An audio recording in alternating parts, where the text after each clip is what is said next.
I am California of the past. I am California of the past. I I am am California California of the of the past. past.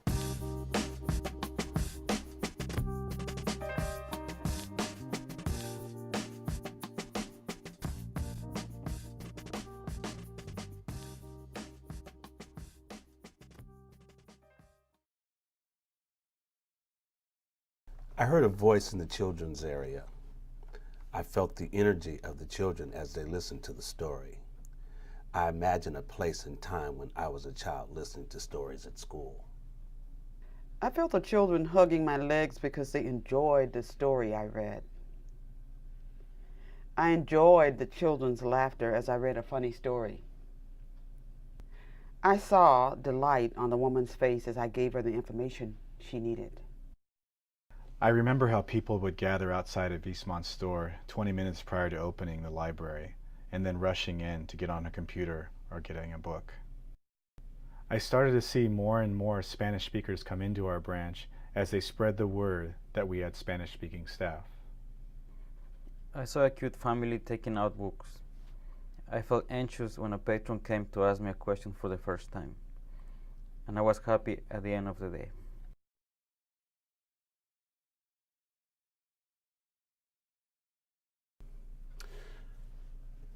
I remember the day before the election, talking to my coworkers about the Bradley effect, sharing this concern with my friends and other coworkers.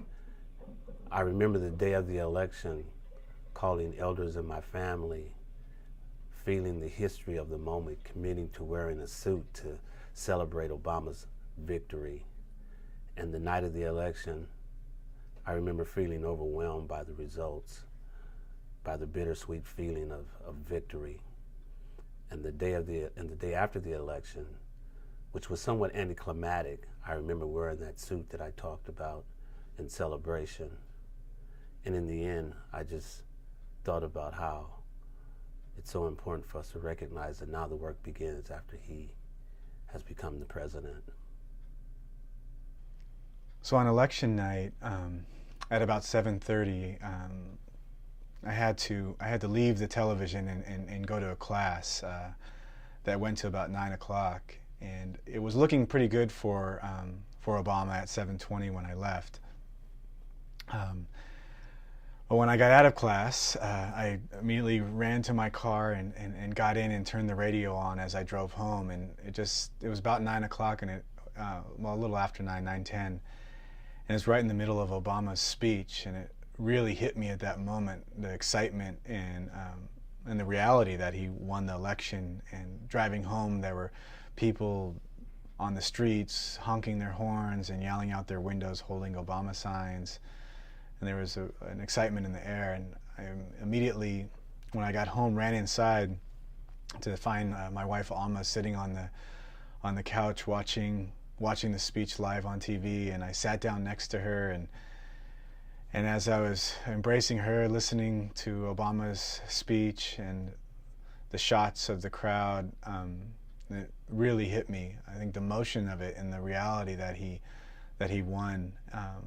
I started to cry. It was very emotional at that moment, and it's significant to me because of what it means historically in this country and what it means for black people in this country and the struggle that African Americans have had in this country. But also, it's the first president that I feel is a quality person, and the first one that I feel proud standing behind, at least in my lifetime.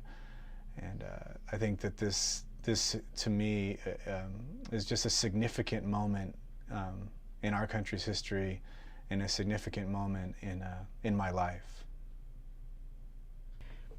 I had already talked to friends and family about the possibility of moving back to Mexico, or moving to another country in the case Obama didn't win. Me and my girlfriend used to have talks about this, and we were very anxious about it months before the election. Often Kat said like she had no much hope in American people, and I always tell her like, I think it's gonna be okay, don't worry. Anyways, the day came. I got up really early, got ready, woke up my brother, and together we went to the boat.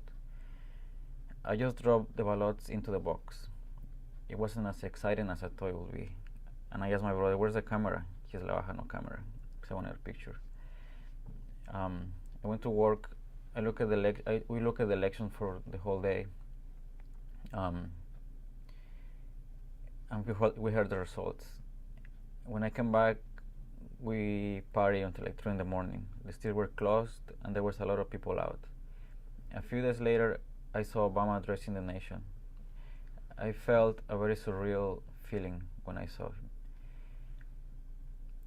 I think it's not too bad for the first time that I vote in this country, and I think times are to come. On election night, Wednesday, November 4th, 2008, I left work about 7:30 p.m. I had spent some time during the day debating with library staff about whether Obama would win the presidential election. I had already decided that a black man would never be elected to the highest office in America. I went home and turned on CNN, and at about 8 o'clock p.m., the CNN anchor person noted that Obama was elected with a greater number of electoral votes. Within the next few minutes, he declared that it was impossible for McCain to catch up and that all that remained was returns from the West Coast. It had already been projected that Obama would win in California. At about 8:05, it was announced that Obama won approximately 63% of the California vote. I was very somber, almost numb, when I heard that he had indeed won. I watched another 2 hours of the reaction around the country and the world, and I saw people jumping up, crying and screaming, but I was completely numb. When I finally went to bed that night, I found it very difficult to keep thinking about what it would be like for a black man, a black family to move into the White House, and begin to worry about the safety of the Obamas.